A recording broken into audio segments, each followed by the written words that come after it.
If you're wondering why a 6'8" weightlifter is telling you to do push-ups, let me show you something. I started posting TikToks in the middle of the pandemic, once I'd heard that you were less likely to experience the worst of the virus if you were physically active. A year after I had dropped out of school, when I was homeless, broke, and fallen into bad drinking and smoking habits, I started calisthenics, and it worked out for the better as I was able to build my existing muscle, something I hadn't been able to do in 4 years of college basketball with mandatory weightlifting sessions. So I figured if I could bounce back and get in decent shape with basically nothing, so can everyone else. I'm not here to help you look like me, but I'm happy to share my workouts. I'm not a trainer or a bodybuilder. I'm just a fitness model on a fitness journey, trying to help you start your own. If you're trying to train your back but don't have access to a pull-up bar, let me show you something. Portable pull-up bars and a pull-up station would be ideal because without a progressive overload, you won't build mass or strength. But with these exercises, you'll build better mobility and strengthen your stabilizer muscles, which support your entire body. Try to feel the engagement and work with reps in a full range of motion. Exercises that build stabilizer muscles will keep you from shaking and losing your balance, so keep that in mind on your next back day. If you struggle to stay active because of your back pain, let me show you something. You should try doing stretches that promote better back support. Posture can also play a huge role in creating back discomfort, so adjust your seating position if you need to, and try walking with a higher chest or at least a neutral spine. You can also take better care with your movements and how you pick things up. It's better to lift heavier objects from a squatted position rather than bending over. It might not be immediate, but over time things will get better. If you still haven't started working out yet, let me show you something. You don't have to be the best, but if you beat everyone else, more power to you. You don't have to work out every day, but if you can't stop, I applaud your dedication. Thinking about how far you have to go can be overwhelming, but any day you decide to start brings you closer than you were the day before, and every day that follows gets you closer than the previous day. You just have to do enough of something to keep from doing nothing, and wake up with the constant reminder that yesterday wasn't enough. If you can do that, you can do anything, and you can definitely start today. If you can't figure out which push-up will work best for you, let me show you something. With proper form, a standard push-up should evenly work your chest, shoulders, and triceps. And from the front, it may be hard to tell the difference between these push-ups. But from the side, you can see that slight adjustments like leaning forward in a position where your shoulders take over the eccentric motion, but your lower chest gets more engagement on the contraction, or moving back in a position where you're relying more on your core and tricep strength can play a huge role in the amount of reps you're getting and the muscles you're engaging. If you want to do dips more effectively, let me show you something. First off, if you can't do one with your full body weight, start with the floor or an elevated surface. And when that's comfortable, move on to a stationary hold to get used to holding your body weight. Then a negative dip to get used to falling with your body weight. And lastly, a band assisted dip to get used to moving with your body weight. The more upright your body is, the more you'll be engaging your triceps. And leaning forward gets more of your chest and shoulders involved. A quick tip I've been using for even better chest engagement is keeping my waist slightly elevated while I lean forward. Here's a look at the workout I've been using to keep my abs in shape. I try to use exercises that will strengthen my abs and build mass, so I recommend using a dumbbell, ankle weights, or a heavy bag to pick your feet up with. I train abs on my off days, and I prefer doing the first 2 exercises on a pair of bars, but you can still do them on the floor if you need to. I take 3 sets of each exercise as close to failure as possible, and most importantly, I make sure to always breathe out as I contract. If you can't figure out how to do harder push-up variations, let me show you something. You can build the strength for any exercise with negative reps. These reps require a slow eccentric motion, which means you're only performing half of the movement. You can also try an easier variation of the exercise you're trying to complete. Drop your knees to lessen the load and still go through a full range of motion. And remember, exercises like pseudo push-ups and pike push-ups start as static holds. So if you can't rep those out yet, then get better at holding them first. If you need a shoulder workout for beginners, let me show you something. Each of these exercises will build stabilizer muscles and body weight strength, but without a progressive overload, you won't gain mass outside of increasing the size of your existing muscle. Calisthenics involves compound movements, which means you can't isolate a specific muscle group, but maintaining good form and going through a full range of motion will help increase the engagement you're looking for. Try 3 sets of each exercise, taking as close to failure as you can get. If you're struggling with exercises because of tight hips or back problems, let me show you something. Back problems usually come from poor posture, bad form, or even tight muscles. Knee hugs are usually my go-to for quick relief, but for lasting benefits, make a habit of stretching your hamstrings more often. You can fix tight hips by improving your hip mobility and strengthening your hip flexors. Use stretches like the pigeon pose and internal-external rotations to improve mobility, and use exercises like a forward lunge or a single leg bridge to build strength. If bad drinking and smoking habits are keeping you from working out, let me show you something. When it was my problem, I didn't have any goals or aspirations I was working toward, so it was easy to keep making the same mistakes. I didn't get a motivational speech or someone to convince me I was wasting my time.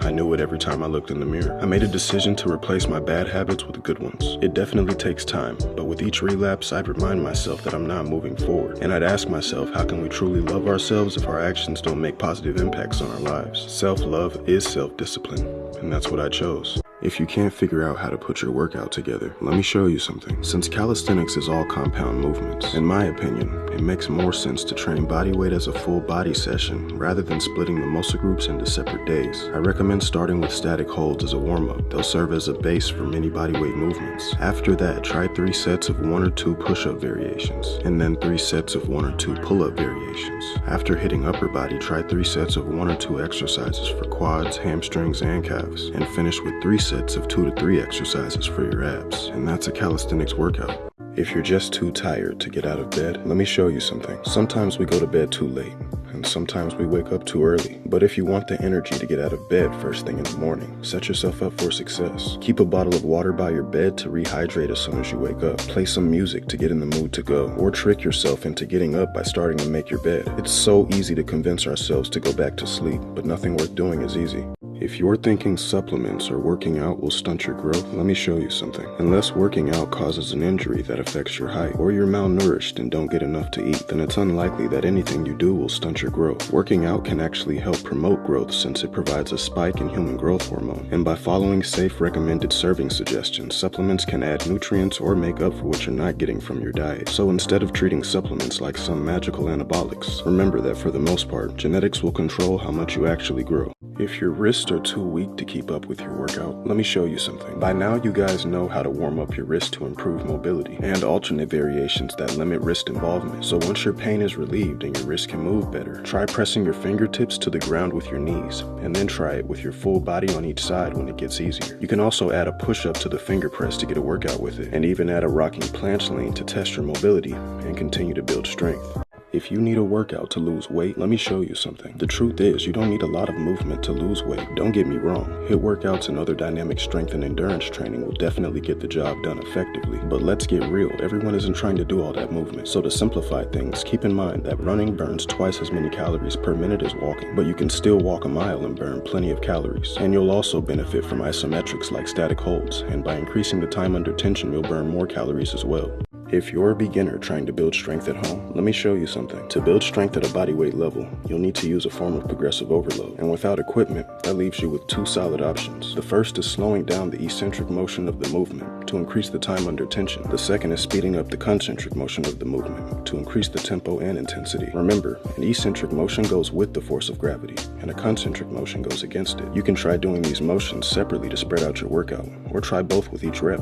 If you need a workout designed to build your chest, let me show you something. A standard push-up is designed to engage your chest, shoulders, and triceps as equally as possible, but a few adjustments can affect how much engagement you feel in your chest. Start with 1 set of regular push-ups just short of failure, making sure to touch your chest to the ground. And after that, try 3 sets of push-ups with a pause at 90 degrees with each half rep. Then 3 sets of explosive reps with the eccentric motion as slow as you can make it. And lastly, finish with 3 sets of close grip push-ups or diamond push-ups if they're more comfortable for you.